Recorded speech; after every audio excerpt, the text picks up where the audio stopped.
You are listening to Femme House Radio with your host LP Giobbi, and this week we have Dani Thorne, a hard techno artist from Los Angeles pushing the edge of underground sound. With past performances at EDC, Ultra, and Lollapalooza, she blends industrial energy with relentless high-impact grooves. Her next release, God is a DJ, featuring Cray, I love that, drops via Dim Mak this August. Welcome to Femme House Radio, Dani. Yeah, thank you for having me. I'm so excited to be here with you. So tell us your origin story. How did you get into producing and DJing, and then how did you take it to the next level by making a full-blown amazing career out of it?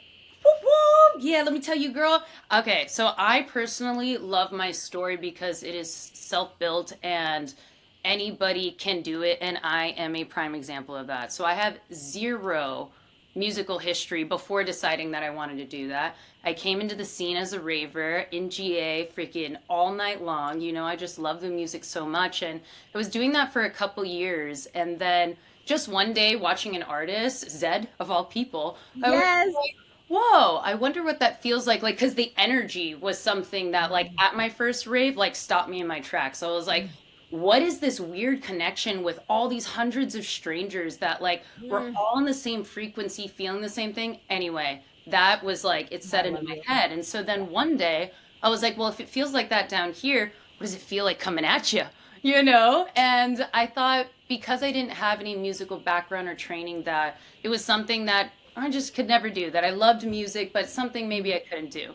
And then I was like, wait a second, what about DJing? Like, I could learn how to DJ. And then at the same time, I start learning about production. Meanwhile, all on YouTube, just out of curiosity, being like, well, how would I do it? And then I started practicing at home. And obviously, I picked up DJing a lot quicker than production because that takes a couple years to like really digest your DAW and just music in general. And Well, yeah, also becoming really honing your craft as a DJ will inform the it'll make you the a better producer direction. because you'll know, yeah, Absolutely. inform what you want to make and play, Yeah. but also what does work on a dance floor, like what are the moments that, Exactly. yeah, I so I think that literally was just starting telling that way makes my sense. friend the other day, she's been a DJ, she's fire, and she wants to learn production. And she was like, you know, some people have said like, oh, you should have started production before DJing. And I was like, no, I No, don't yes. agree. Like wherever you start, that's cool, but like that's not true. Like you absolutely what you said, like you understand what the crowd likes, the format, all of that. You understand how to, you understand a dance floor and group Yeah. think, and yeah. Yeah, and it helps you influence. So next evolution of that, I decided I wanted to do dubstep. I was a bass artist for the past 7 years, or maybe six now. Now that I'm a year into techno, a year and a half into techno, and yeah, I got to this point where I released my first EP. I did visuals for all of it, and I kind of like released something inside myself that I was building up to for all those things, all those years, like a checklist or something that I just checked off inside my heart. I got to be a three-boobed pink alien. Goals, dreams. Check. Oh. And then it was like once I did that, I just kind of felt this shift, this evolution inside myself. And I didn't want to keep making dubstep. I hadn't tried many genres, or at least seriously like dove into them. So I was like, all right, let's see what else I like making because I'm feeling a little stuck in this world that the parameters, the box, it's just too small. Like what other sounds are out there? And so adjacent drum and bass, loved making drum and bass, loved listening to drum and bass. And then somebody asked me to play a techno show, and I was like, listen, I've played a little bit of techno here and there throughout my sets because I've always been mixed genre, but like, I don't know techno like that. And then I was like, what if I did a mixed genre set for you there? And they're like, whatever you want to do. And then as I started downloading techno, I found what I loved, and I downloaded hundreds of songs. And I was just like, oh, wait a second, no, we're doing a full techno set. And I played it, and I fell in love. The thing that I felt when I first got into it, I felt in that show from the crowd, the energy, and I was just like, whoa, whoa, whoa, I found my home. So then I tried making it. Turns out I like doing that too. So I just did a full reswitch. I was like, this is me. How was the rebranding? Like, was that a hard thing to do to It re-educate was. promoters and folks, Yeah. parties that this is now what you're gonna play? Because Yeah. I've gone through that, maybe not as intense of a switch, but gone from sort of a US house artist to wanting to play more underground in Europe has taken Yeah, a baby. I love that. shit ton of like educating the people. Like, no, trust me, I can play cool. I promise you. Like, it was a really huge challenge. So I wonder how that was for you. It was huge because Comet as well was my identity. Like it was so much of who I was. I had rainbow hair.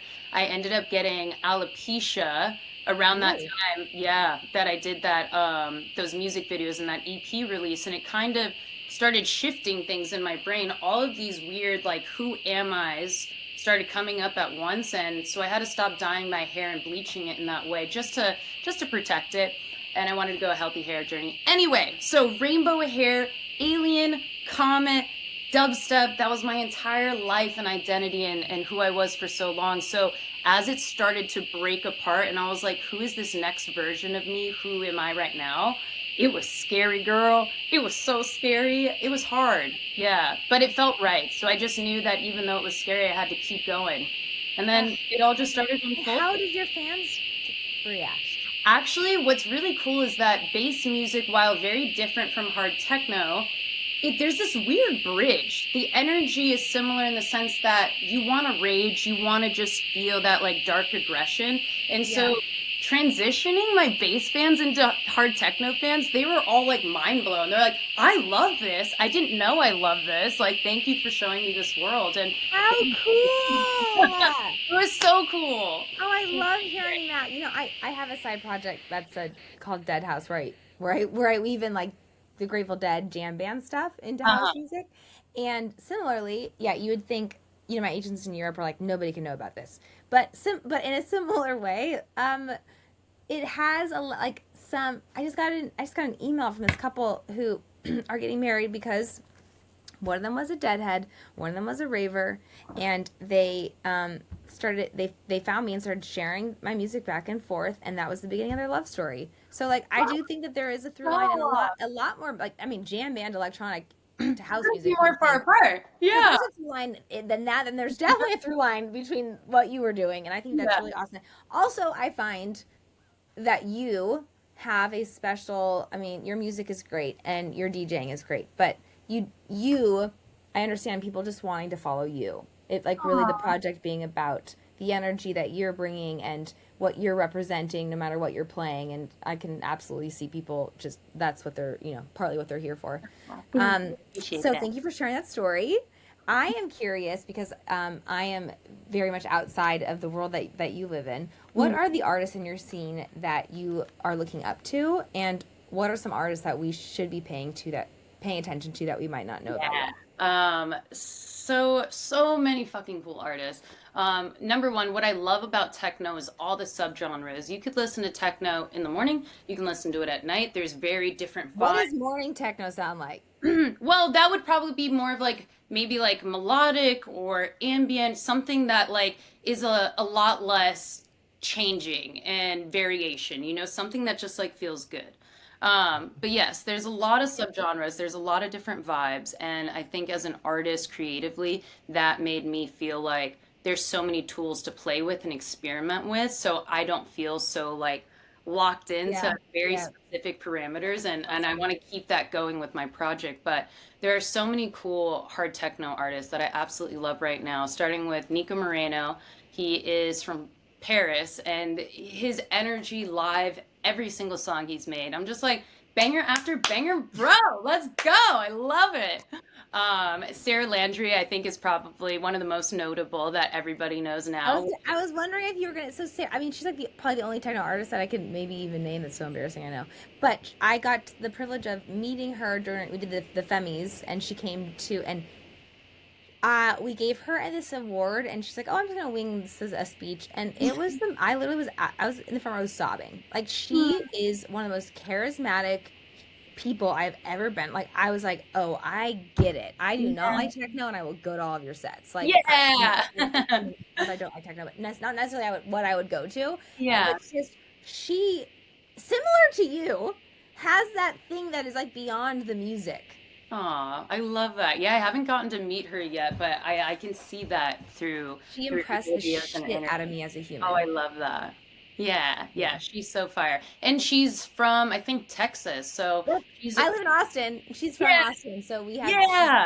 sometimes Yeah, she'll just text US me, "Can artists you like really crushing it in Europe and like giving Yeah, us and from the Austin, name. Texas, it's like so. Sometimes she'll text me, "Can you send me a photo of some tacos you're eating in Austin?" Because she just like misses it so much. I'm like, this is so crazy that you're out there playing these like this Texas girl. What? Yeah, It's I fun. know. I love it so much. Yeah, until she started speaking, nobody even knew she was from America. They were like, "Wait, what?" It's like Totally. you're European. Like so freaking cool. I love her. Yeah. Um, Who I should? hate models. Everybody knows, I think, right? What is it? I hate models. This is so funny. Ugh, No. he's okay, so talking about charisma, I've never heard him speak, but the way he plays, the way he loves the music, I mean, he'll have high knees up there, he'll start getting a little bit of a twerk in there. Like, he's hilarious and plays so heavy and so good. I love it. I'm just like, I Every need to know you because you seem like a weirdo, Yeah. like a good. Yes. Oh, I love people in the booth like that. Like I just like I want to invite you to a dinner party. Yes. Yes, yes. Take off the mask. Let's hear how you talk. I want to know you. Totally. So who should we be paying attention to that maybe we don't know about? Ooh, somebody, well, God, there's so many cool people right now. On the up and coming that I really love, AK Sports and Okay. Kiki. Kiki's a lot of Kiki? acid. Kiki? Cool. Ki/Ki. Okay, okay. Yeah, and acid always just right into the chest. God, it feels so good. Well, Oh, okay, that's our Venn diagram. Acid, yes. yes, yes. I'm in. Actually, I did see so I don't get to see a lot of sets anymore as a fan, I would say. Um Isn't that the truth? I know, This is right? I was like, I like if you love music and you love like exploring, actually going into places and exploring the world, don't become a touring artist because like you're gonna see your set in the hotel room. It's Yeah, so literally. yeah. No, so true. Unless you're at something like Tomorrowland or something where you're Yeah, like in there and there is no leaving. You was in the bitch. totally. But yeah, I got to see last Halloween. I went and played my track with Ray Ray during her set at Escape, and that was a whole moment that felt like home, where it was like, Escape, so Wow. cool.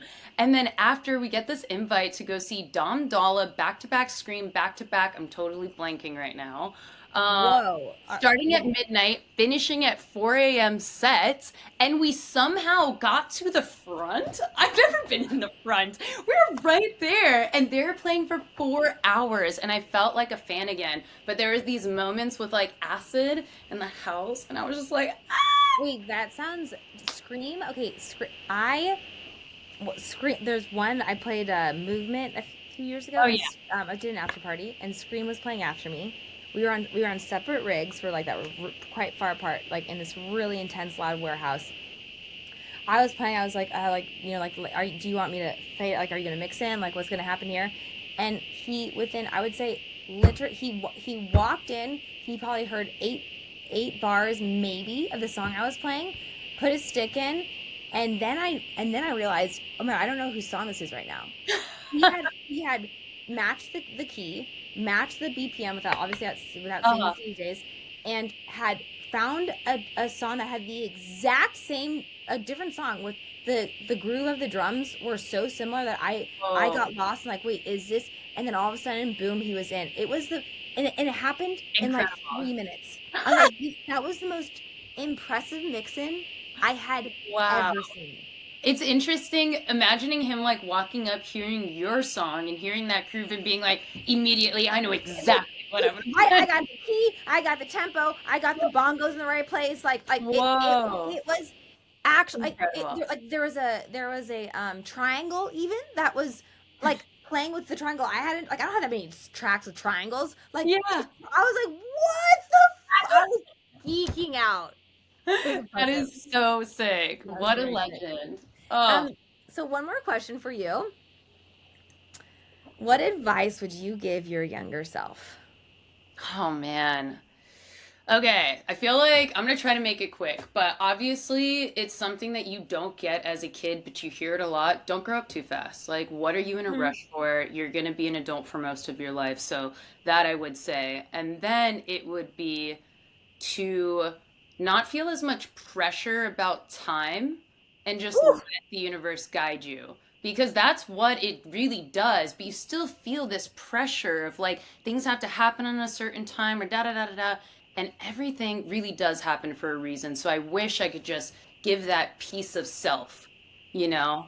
I wish I could take that anxiety about Yeah. time and just place it on a bush, walk away. Yeah. Yeah, no, that's really beautiful. I know because it is going to take care of itself whether you're going to stress about it or not. So Yes. yeah, Yes. have the Oh, yeah, I think that's beautiful advice. Well, we're huge fans of yours at Femme House Radio and thank of me you. personally. Thank you so much. Your energy is beautiful, contagious. I totally get why you're successful and why it's happening for you, and we are here to support and follow you. Thank you.